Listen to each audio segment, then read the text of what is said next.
we still have a whole nother lifetime ahead of us. I do not know why people think their life is over. They hit 70 and they're talking about, well, I only have a few more years, or this might be the last time I do X, Y, Z. And I'm going, what? No. It's like, I might have another 70 underneath. You never know. I mean, with all the longevity science that's going on and the way things are changing, we could easily live another 100 years. Welcome to the Living Ageless and Bold podcast. Each episode, I bring you amazing women who inspire, educate, and share their experiences and journeys along the way.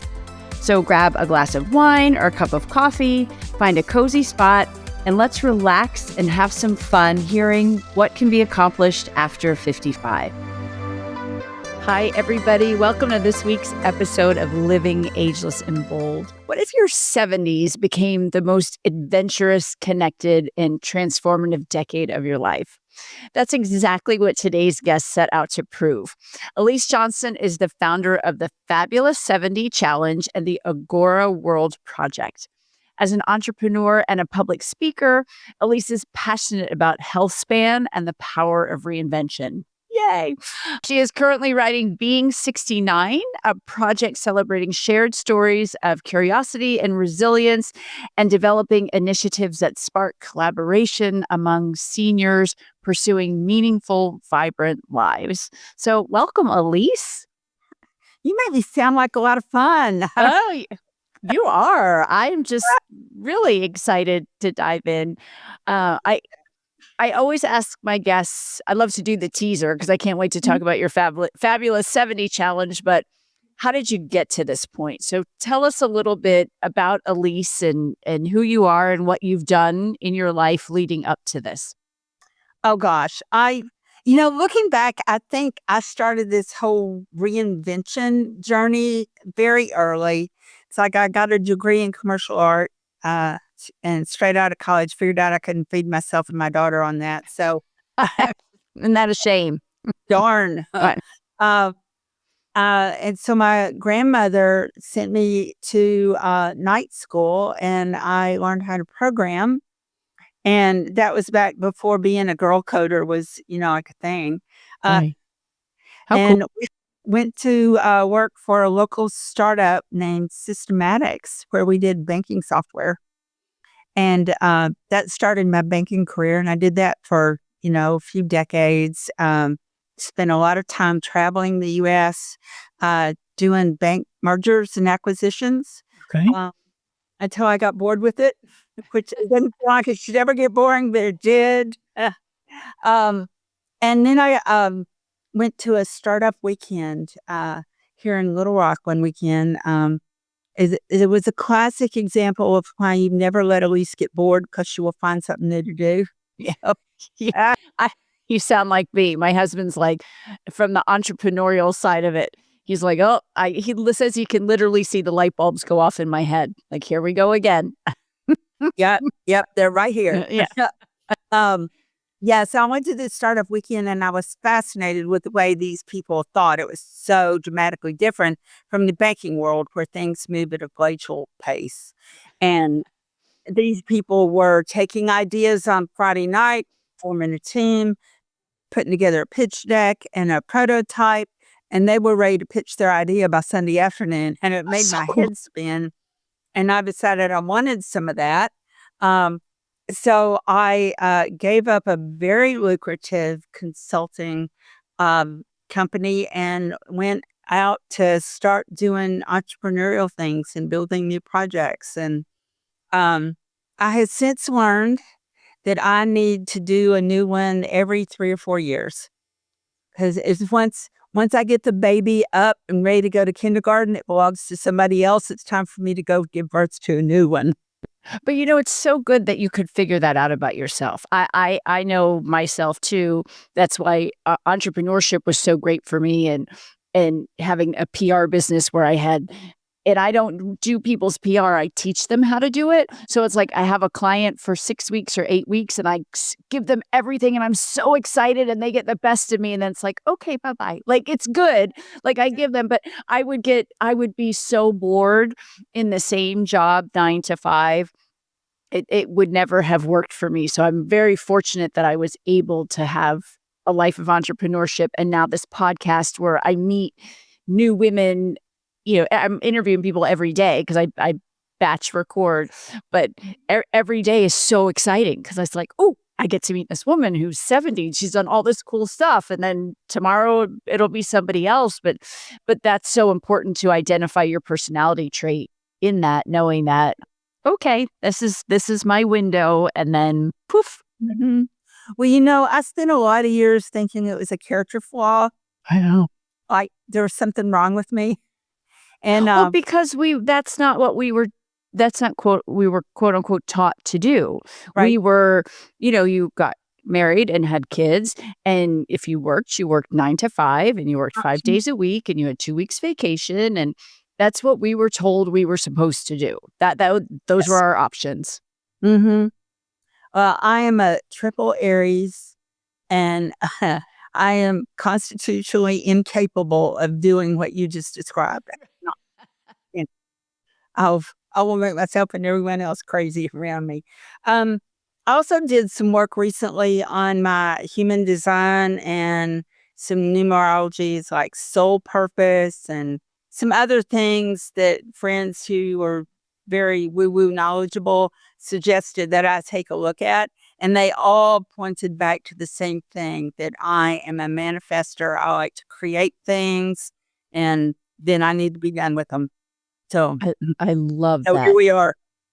And I think that's a later in life thing too. People who listen and watch regularly know I've gotten a little woo-woo as I've gotten older.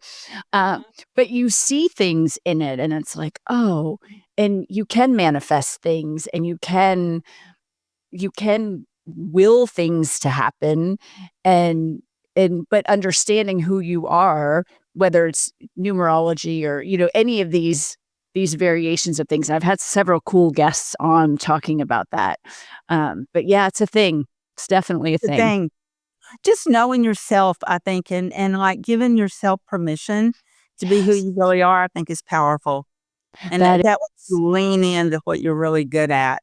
Yeah. And I have a TikTok account and it's all for women over 50, but that's one of the big things I talk about is it's okay to give yourself permission to do what you want to do now. You've done your thing, whether you were a stay-at-home mom, whether you worked in corporate, whatever that was that you did for this time until now, but we still have a whole nother lifetime ahead of us, hopefully. I do not know why people think their life is over. Right. They hit 70 and they're talking about, well, I only have a few more years, or this might be the last time I do X, Y, Z. And I'm going, what? No. It's like, I might have another 70. Right. You never know. I mean, with all the longevity science that's going on and the way things are changing, we could easily live another 100 years unless you kind of like will yourself into I was just going to say that it's the mental part of it that's so important. And for me personally, what I've done in my mid to late 50s, I never would have dreamed in my wildest dreams that I would have ever done that. But it's given me such a spark, like, ooh, what's next? What's possible? Like if I did this at this time in my life, the sky is the limit. You just have to go for it. It doesn't always work out. I cry sometimes when things don't work out, but I go for it. That's something else I've been giving a lot of thought to lately. I seem to pick up little snippets on this topic lately, and I think maybe the universe wants me to consider it. But we have historically beat ourselves up when something doesn't work. We think it's a failure. And I know when I was a kid, if I got anything less than an A, I was in giant trouble. And a C would have gotten me the belt. I mean, it was just, there was no room for messing up. But lately, I have been hearing a lot of people talk about giving yourself the freedom to experiment and fail and do it over and over and over again. Elise, you know what I call it? What? I call it failing forward. Yes. Because the only way to move forward is to learn from what didn't work and what you failed, quote unquote, fail. And fail is not the F word. It's not that bad. No. Well, Learn from there's it. some F words I really like. And so maybe we're just going to add that one to the list. And it's like, yeah, let's just add, what's a little funny. If you haven't failed 2 or 3 times in the last week, you've not tried very much. Right. Exactly. If you haven't failed, you haven't tried. Right. And that's what I do a lot. I mentor a lot of students. I went to Virginia Tech and I'll go in, I teach this careers in marketing class once a semester. And I talk about, so I was a double major in political science and German. I was going to law school. There was no question. That's what I was going to do until I bombed the LSAT over and over and over again. Like, you guys, I had one plan at 21, 22, and that was my first huge failure that I really remember. And that was just the start of a snowball of failures of life. And then I go through my life and all the things that I've done and all the career opportunities. And then they see what I'm doing now at 58. I'm like, oh, I co-host TV shows and I'm a freelance writer for like Newsweek and Southern Living. And I do all this cool stuff. And they're like, wait, you mean I'm not washed up at 21 when I don't get the job? I'm like, no. And even when you don't get it at 30 or 40, even 50, you're still going to be okay. You are going to be absolutely fine. Sometimes I think when we don't get those things, it's just the universe's way of guiding us in another direction that it really wants us to go. Exactly. Like, when I got divorced a couple of years ago, I had all these great plans that I was going to build the self-storage empire. Like, I already owned a couple of them. Oh, good for you. I had land under contract and people lined up to do this mega development. It was going to be fabulous. And it just, all this stuff, all related to self-storage, speaking engagements. And I wrote a book and, but the universe kept pushing me away.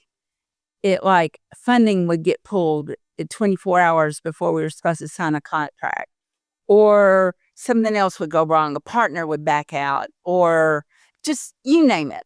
All these unexpected things that I thought I had nailed down, and suddenly they just started falling apart. And I thought it was snake bit there for a little while. And then I realized that it wasn't about me. It was about maybe the universe didn't want me to be in that industry anymore. And I started spending some time with just really thinking about what's my purpose? What am I meant to be doing at this stage of my life? And that's how I got to the Fabulous 70 thing and Agora. It's like my purpose is not messing around with real estate anymore. It's trying to help other people build connection in their life. And that feels like a passion project to me, and it makes my heart really happy. And doing self-storage is cute and all, and I've got some expertise there, but it's not where I'm meant to be at this stage. Yeah. So I'm glad that you saw that, because I head against the brick wall for a little while. I know. But I with this podcast, I would say if one person is influenced or transformed from our episode, if one person is stuck thinking they should be doing this and they've got this passion inside of them and they start to do that, we've done our job doing this interview. So definitely. I do want to ask you, you said you just got divorced a few years ago. So this gray divorce is a thing. And that's, yeah, I always wonder what is that like at that stage in your life. I don't know how long you were married, or if this was a subsequent marriage, or if you were married for 40 years, but it's an interesting time to go through a divorce in your late 60s, early 70s.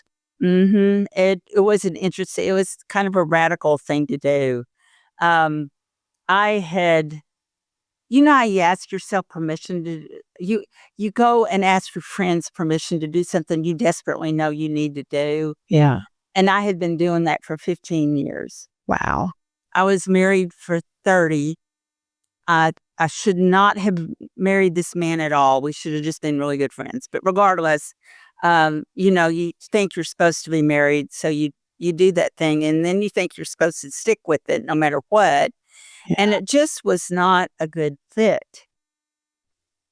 And, my friends all kept telling me over drinks that I was too old to get divorced and I ought to just stick it out. And surely I was imagining how bad it was. And, it didn't matter that it didn't make me happy. At least I had some money. All the crap you get. Sure. And I listened to them for the longest time. And then one day, I was in therapy and my therapist said, "What the ever-loving hell are you doing? You are this amazing, vibrant woman and you're being held back by this relationship that is killing you." Yeah. And I said, "Okay, I hear you, sister." And then I was walking through my mini mansion, gorgeous house in this really nice neighborhood and looking at all this beautiful stuff, amazing furniture, beautiful artwork, landscaping, and it held no place in my heart. It's like deep in my soul, I knew I could walk away from it tomorrow. It didn't matter. The stuff didn't matter. Stuff didn't matter. Yeah. So the stuff didn't matter. The man no longer mattered. And so I executed on it. And it was the most liberating, life-giving thing I have ever done for myself. I cannot recommend it enough. If your marriage is not making your life better, you owe it to yourself to go live your best life. And Because you only have one. person. Yes. You only get one time around the sun. One go. Yeah. One go at it. And now, like you said, we might have another 100 years from now. We might. And, this is going to be offensive to some people. And it's just my own personal philosophy. I don't know why society sells us this bill of goods that we're supposed to marry one person and stay with them forever. Maybe that worked when we only lived to be 30. But if you're continuing to grow and mature as a human, and this other person is continuing to grow, or maybe not. Or maybe you're growing in different directions. You're growing in different directions. So do you still meet each other's needs? Right. And why does society tell us that we have to stick with this one human? I don't know. I have questions about that. I personally have chosen not to stick with that one human. And, that choice is not for everyone, but this has been the healthiest, most liberating thing I could have done for myself. I have gotten to know who I am in ways that I would never have explored. Right. Like I would not have done the whole Fabulous 70 challenge sitting inside that marriage. Just going to ask you, is that what then opened up the door to allow you to do this? Yes, ma'am. Okay, so let's talk about that. The 70 challenge. That was fun. So, as you probably figured out, I don't like being boring and I don't like being bored. And I was sitting on the couch one weekend reading this article in the Wall Street Journal written by one of the Simpsons authors that I later found out, talking about how he had just turned 60 and realized that he was boring his friends, telling them the same stories. Oh, and that's what my kids tell me all the time. They're like, "Mom, you tell the same stories over and over again." Yes, I had been doing that, telling the same stories over and over again. I had a list of about 6. You're right. That's what I said to the kids. I only have so much. Like, that's all I got. And this gentleman said that he set a challenge for himself to do 60 new things that year. He's turning 60. To have new stories to tell so he wouldn't bore his friends to death. And I thought, all right, brother, you're on. And so I told a few friends that I was going to do this, and so they would help me be accountable. And started making a list, and one thing led to another, and it became a blog post, and it became something I challenged other friends to do, and it was the most fun. People would come up to me and go, "Hey, I think you really ought to do X, Y, or Z, and here's a ticket to go do it." Ah, One person even gifted me a flying lesson, which that was major. Um, I would have coffee with other friends, and they would walk in the door and go, "I took a pole dancing class this week," and it was a guy. oh, wow. So Well, talk about some of the things you did. So you took a flying lesson. I took a flying lesson. That was a hoot. I went to my first NFL game. I went indoor skydiving. I ate some foods that I had never tried before. Some like? of which I'll never try again. Yeah, Like oyster. I Okay. don't like oysters. No, I don't either. My father-in-law used to do we'd have them for Christmas Eve, and I'd have him put mine on the grill, and because he'd open them on the grill, as soon as they open, you eat the raw oyster. I'm like, no, can you turn No. mine over and char that baby, and then I'll try it. Right? Maybe. Well, I thought maybe if you covered it with enough cheese and salt, it might. Yeah. No, No. that didn't help. Okay. I minted a meme coin. What is that? It's a non-fungible token. Like Bitcoin. Yeah. You can do those that don't have any like monetary value. They're just for fun. Okay. So I did that, and then gifted a bunch of them to friends who had, coin wallets. And so that was an interesting learning process. What was the most outlandish thing you did? Well, that was pretty outlandish. Yeah. The most outlandish thing I did was book an erotic photo session. Oh, I've heard those are fabulous. Did you love it, or were you uncomfortable? No. Okay. I thought I might be, but the young lady who came over to my house, so I was in my own space, and that helps a lot. She says I have really great lighting here, so, but she just made me really comfortable. And I've not shown the photos to anyone else, they're mine. Yeah.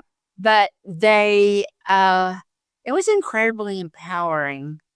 That's what I've heard about those, that it's just, when you do that, it's just really empowering. It is. It's right? Like everyone book your exotic photo session. Right? Go do it for yourself. It forces you to pick out some really cute lingerie. I was going to say that you had to, I would have to go. I mean, I've been married 30 years. I would have to go get some sexy lingerie. Yes. For a photo shoot. And it forces you to think about yourself with all your flaws as a sensual being. And the photographer will tell you how to move and, help you position things. And it was great. Love it. Okay, what was the one thing you said besides the oysters? Oh my gosh, I would never do that again. No. Well, there was this one day when I was making a trip home from Dallas. I had gone to a conference, and I missed the gas station that I usually stop at. I think it's Love's or something really big, well lit, and all the little shops and everything. And because I was talking on the phone to a friend and just forgot what I was doing. It's just silliness. So I realized I'm about to run out of gas. So I pull over at this little country gas station. It's got 2 pumps. And I wasn't entirely sure it was open, but I took a risk. And so I'm sitting in there pumping my gas thinking, okay, we're going to be okay here.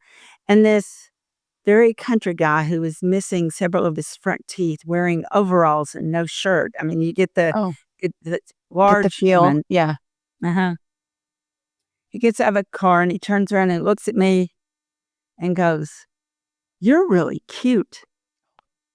And walks over. I'm going, and then he walks over and punches me on the shoulder. And I was going, "Nobody said you could touch me." Yeah. Right here. I'm like, "What?" So anyhow, I he wasn't really trying to assault me, but I felt assaulted. He was probably just trying to be nice and compliment me. Anyhow, he did go away, and I immediately put the hose back in the pump and left. I figured I could, get back home on however much gas I had in the car. Like, we're done here. Oh, That yes. was the weirdest experience. I started not to write about it, but then again, it was the first time somebody had ever walked up to me at a gas station. So that was interesting. Okay. What was your favorite thing that you did? My favorite was going indoor skydiving. Okay. Was that like iFly? iFly. Yes, Yeah. ma'am. My mother lives in an over 55 community and she's in her 80s. And she arranged some discount thing where they would all go over in the bus and they love the iFly. I love it. That's cute. They all go over in the bus. Yeah. Yeah, my son-in-law and my grandson went with me. Okay.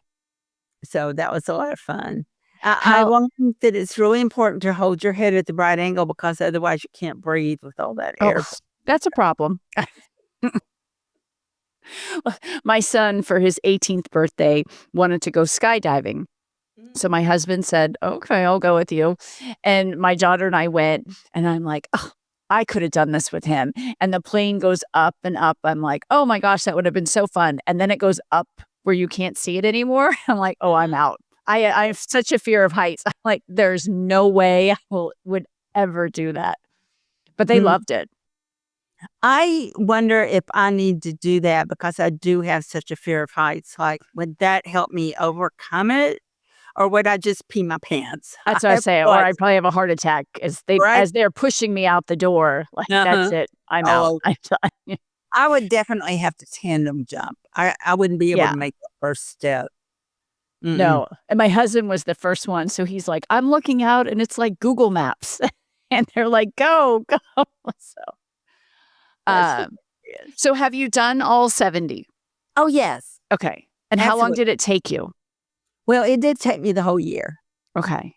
I mean, they're only like 52 weeks in the year. And so some weeks you did too. Yeah. So it did, in fact, take me the whole entire year. But, I have learned that it's an addictive behavior. And now I'm always looking for something new to do. And I'm, 8 months past my 71st birthday. And I've decided to continue the blog and I continue to write about new things that I've done. And that's it. It's something I'm always looking out for is some new adventure. And I think that's just important. It is so important, and it's so important for dementia and Alzheimer's. I've had guests on, professionals, doctors and RNs, and that's one of the number one things you can do is do new things. For example, when I had her on, and it's Melissa Batchelor, she's been on twice if anybody wants to go look back and listen to her episodes. And she's like the preeminent, she's a PhD and an RN all about aging and Alzheimer's, but she had taught herself how to wallpaper because it was a new learned experience. But she's like doing these new things. What you're doing for your brain health is unbelievably fantastic, and that will keep you healthy and good brain health and good awareness, and keep doing it. That's the goal. I need to keep this gray matter working as long as possible. I have a precious friend who has Alzheimer's, and I'm watching this brilliant man lose his faculties. And it's so sad. It's very hard to hard to watch. So I am highly motivated not to walk that path. That is not my journey. So we'll keep doing new things. Well, it sounds like this year you'll do 71 things and then 72. Probably. Before we wrap up, I want to talk about the Agora World Project. Thank you for that. Yeah. That is my newest baby. You talked about how important doing new things is. Well, apparently there have been a lot of research studies lately that have proven that being lonely is super bad for your health. And what is it? It's like smoking 15 cigarettes a day, 15 packs. It's some crazy number. Cigarettes. Lord, I hope it's not packs. That's really... But yeah, it's just lethal, and it's bad for your inflammation levels and your cortisol and all that stuff. So I had been going to longevity conferences for years, listening to people talk about all these remediation things, supplements and tools, and yada, yada. And everybody would acknowledge how important community was, and your social life was, that I didn't see anybody actually doing anything about it. So I decided to launch Agora, and our massive transformational purpose in life is to make sure that nobody dies of loneliness. And that's huge, huge to bite off. We're going to have to take, baby bites of that elephant, whatever. But where our start is to build something called the Elysium Club, where people will form groups and do work together once a month to build community and develop their friendship and learn skills with each other, so that they can have closer relationships as we age. And we're looking at a number of other things that we can do, some AI supported. I have a team that is looking into all kinds of options that we'll be excited to announce when they're ready. Yeah. But in the meantime, I'm just excited to get started on this journey and help other people my age do a better job of developing friendships. Well, I think you should put your challenge in your Agora network and get people doing it together. So where can people learn more about it? You can go to our website. That's agoraworldproject.com. And there is actually a place at the bottom of the homepage where you can put your name on the waiting list. Great. To participate as a group or in a group. If you happen to have skill as a group leader and would like to be trained as one of our Thrive Guides, is what we're going to call them, then there's a place for you to sign up for that too. And part of our team will reach out to you and say hello and see if that'll work. Oh, I love it. That's so great. And everyone watching and listening, if you know anyone who needs to be inspired to do fun, challenging things, make sure you share this with them.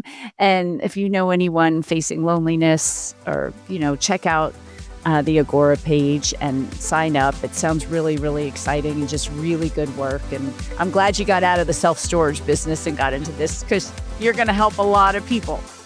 So, Elise, in storage. Exactly. Well, Elise, thank you for joining me today.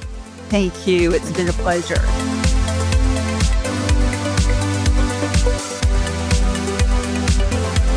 Thank you for listening or for watching this episode of Living Ageless and Bold.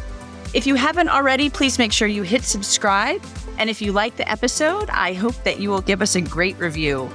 You can also head over to livingagelessandbold.com and sign up for information, inspiration, and exclusive opportunities for us, women over 50. Thanks for listening. And remember, no matter what you do, keep living ageless and bold.